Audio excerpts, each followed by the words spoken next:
जय श्री श्याम, हारे के सहारे की जय हो, शीश के दाने की जय हो, लख दातार की जय हो।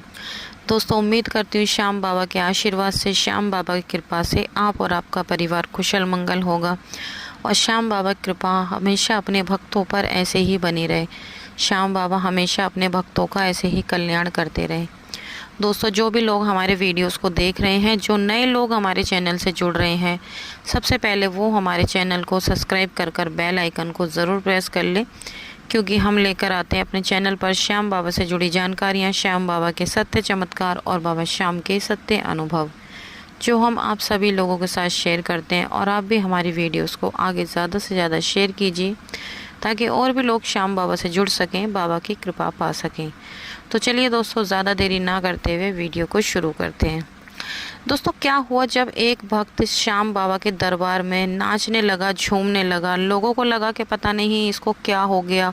जब वो दौड़ा दौड़ा गया, लोग उसके पीछे भागने लगे। सबको लगा कि पता नहीं ऐसा क्या हो गया, उसको पकड़ने के लिए। और जब पता चला कि श्याम बाबा ने उसके साथ बहुत बड़ा चमत्कार किया है, जो कि आज हम आप लोगों को बताएंगे। जी हाँ दोस्तों, आज की जो कहानी है वो दिल्ली के रहने वाले उमेश जी की कहानी है।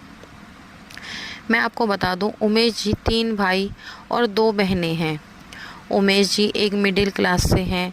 उमेश जी के जो पिताजी हैं वो बाज़ार में कपड़े बेचा करते थे। वो मार्केट से पुराने कपड़े लेकर आते, उन कपड़ों को घर पर लाकर उनको अच्छे से धुलाई वगैरह करते, उनकी फिर कटिंग वगैरह करके उमेश जी की मम्मी उनकी घर पर ही सिलाई करती। उन कपड़ों को अपने हाथों से सिलती और वो छोटे बच्चों के कच्छे सिलती, कच्छे और टी शर्ट।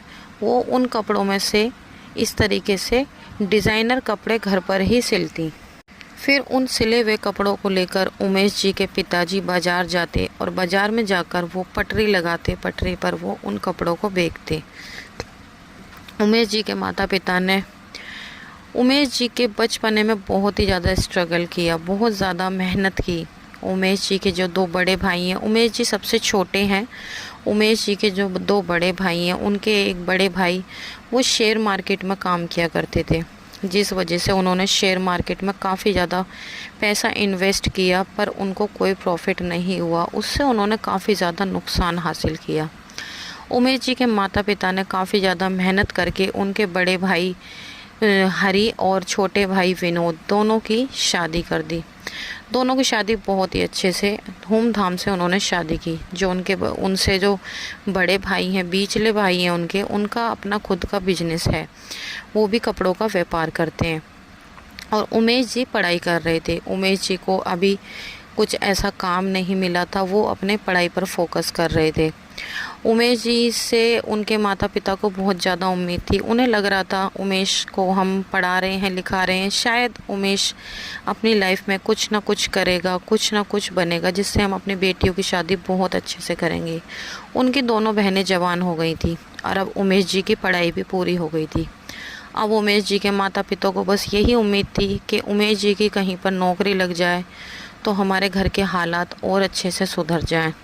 क्योंकि जिस तरीके से वो काम कर रहे थे, उसमें उनका घर का खर्चा तो ठीक ठाक चल रहा था। उन्होंने अपने 2 बेटों की भी शादी कर दी थी, पर अब उनके काम में ऐसा कोई ज़्यादा मुनाफा नहीं था। उमेश जी को बहुत ही ज़्यादा उम्मीद भरी नज़रों से देखा जाता। उमेश जी बहुत ज़्यादा फार्म भरते। वो सोचते कि कहीं ना कहीं उनकी नौकरी लग जाएगी। वो जब भी कोई फार्म निकलते वो फार्म भरते, पर उनका कहीं पर कोई नंबर नहीं आता। किसी न किसी वजह से, किसी न किसी एक आधा नंबर की वजह से वो नौकरी से रह ही जाते। उमेश जी एक दिन बहुत ज़्यादा परेशान हो गए। वो टेंशन में हो गए। उनको समझ नहीं आ रहा कि मैं क्या करूं। मैंने इतनी ज़्यादा पढ़ाई भी करी, पर मेरी पढ़ाई का कोई फ़ायदा नहीं हो रहा। अब तो उनके भैया भाभी भी उन्हें कहने लगे कि इतनी पढ़ाई लिखाई करने के बाद भी क्या फ़ायदा हुआ। उनके उमेश जी के माता पिता को भी ताना मारते, कहते तुमने इतना ज़्यादा पैसा लगाया है इसके ऊपर, क्या फ़ायदा हुआ इसकी पढ़ाई करने का। जब ये कहीं नौकरी नहीं कर पा रहा है तो क्या फ़ायदा हुआ। इससे अच्छा तो ये कहीं अपना कोई मेहनत मजदूरी कर ले, कुछ ऐसा काम कर ले जिससे 2 पैसे तो कमाएगा और हम तीनों भाई मिलके अपनी बहनों की शादी तो कर सकेंगे। उमेश जी को ये बातें बहुत बुरी लगती, बहुत ज़्यादा चुभती और कहीं ना कहीं उन्हें अपने ऊपर भी बहुत गुस्सा आता। वो बताते हैं कि मुझे अपने ऊपर इतना गुस्सा आता, मेरे को समझ नहीं आ रहा था कि मैं क्या ही करूं। उन्होंने प्राइवेट नौकरियों के लिए भी काफ़ी ज़्यादा ट्राई करा, पर उनको कहीं पर नौकरी नहीं मिल रही थी। कभी कभी तो वो कहते हैं कि ना जाने मैंने ऐसा क्या ही किया है जो मेरे नसीब में कुछ लिखा ही नहीं है। दोस्तों, मैं आपको बता दूं कि इंसान जब इस धरती पर आता है ना, वो अपने कर्मों को साथ लेकर आता है। उसके पाप और पुण्य दोनों उसके साथ आते हैं, जिसकी वजह से उसकी ज़िंदगी में सुख और दुख दोनों साथ आते हैं। ऐसे कुछ उमेश जी के साथ हो रहा था। उमेश जी बहुत ज़्यादा परेशान, हद तो जब हो गई थी उमेश जी को, इतनी टेंशन हो गई थी। रोज़ रोज़ अपने भैया भाभी के ताने सुनकर, उनके मम्मी पापा भी कुछ नहीं कहते, वो भी चुप सुन लेते, क्योंकि उन्हें भी लगता कि शायद कहीं ना कहीं उमेश की नौकरी लग ही जाएगी। अब क्या करें, जब बेटे की नौकरी नहीं लग रही, सुननी तो पड़ेगी। अब उमेश जी एक दिन जाकर रेल की पटरी पर लेट गए। वहाँ पर कुछ लोगों ने उमेश को बचाया, वहाँ की पुलिस ने, रेल विभाग के लोगों ने वो वहाँ से उमेश को बचाकर अपने पास लेकर आए। पुलिस वाले उमेश को छोड़ने को तैयार ही नहीं थे। फिर उमेश के घर वालों को बुलाया गया फ़ोन करके।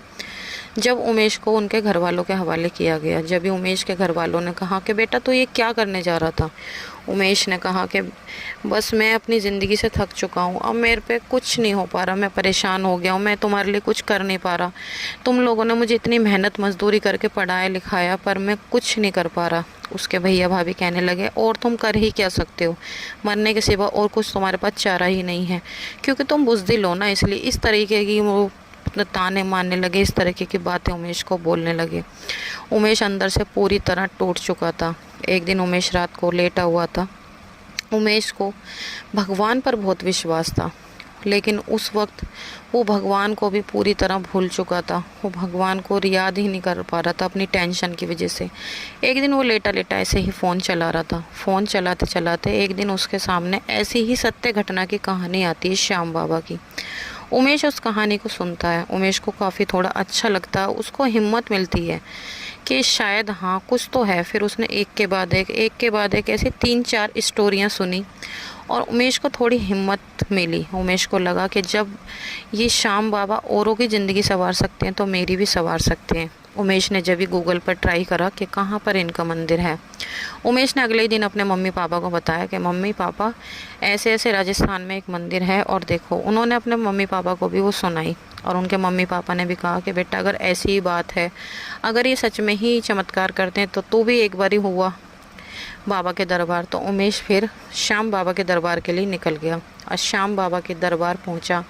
श्याम बाबा के आगे जाकर फूट फूट कर रोने लगा। बाबा को अपनी सारी परेशानी बताई और कह दिया कि बाबा मैं पूरी तरह टूट चुका हूँ, अब मेरे अंदर बिल्कुल भी हिम्मत नहीं बची बाबा, अब जो भी करना है आपको ही करना है। और वहाँ से एक श्याम बाबा की छोटी सी फ़ोटो लेकर वो अपने घर आ गया। अब क्या था, बस उमेश रोज़ श्याम बाबा की वीडियोस देखता सुनता, साथ ही साथ अपनी पढ़ाई भी थोड़ी बहुत करता रहता, कुछ ना कुछ करता रहता। और जब भी कोई नया फार्म निकलता वो फार्म भरता।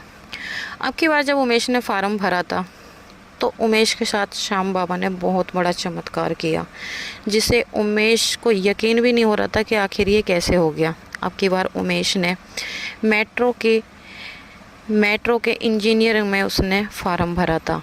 उमेश ने फार्म भरा और उमेश का सिलेक्शन हो गया। ये खबर जब उमेश को मिली, उमेश को बिल्कुल भी यकीन नहीं हुआ। उसने फिर रिज़ल्ट देखा तो वाकई ही पता लगा कि उमेश का सिलेक्शन हो चुका है। उमेश ने अपने घर पे ये खुशखबरी दी और घर में बहुत ज़्यादा खुशी का माहौल बन गया था।